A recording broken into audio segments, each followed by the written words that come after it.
I say the Hewitts were rather mysterious, Joe. I never saw Bill go into a dressing room. He never attended a morning skate, neither did Foster. They never stayed for a beer with the guys after a game. They just disappeared. On road games, they took different air travel flights than we did. They stayed at different hotels. We just saw them at the arena for the game, and then they just disappeared into the night.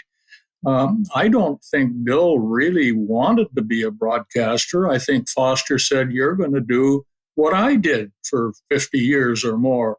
And Bill said, "Well, when you retire, I'm going to retire then." And Bill got sick, though, late in his career and died shortly after.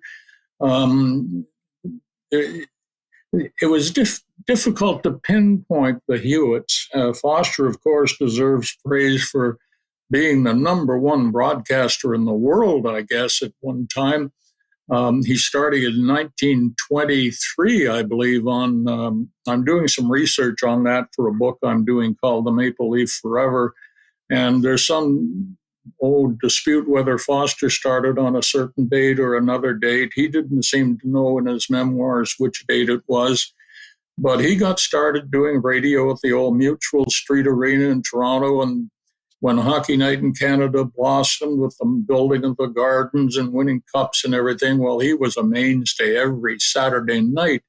I can remember as a kid, we all gathered in the kitchen to listen to the radio and the Leaf game, and there were a million other radios on at the very same time doing the very same thing.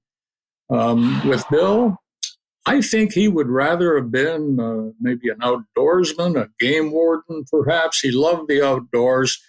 He didn't seem to have the passion for hockey that some of us did, but he was a very nice young man, and he'd pat you on the back when you were working. He didn't seem to know all the rules at times, and I remember my first with him, the puck went right along the goal line and stayed out, and he said, "Brian, as you knew, any part of the puck on the line, it's a goal." Well, we went to commercial, and I said, "Bill, you made a little mistake there. It has to be over the line to count." He said, "No, it doesn't." Well, I got my rule book out, and I said, "Look, Rule 33C, the puck has to be over the line to count." He said, "Well, they've changed that rule." And that was my first game. So we had our difficulties over the years.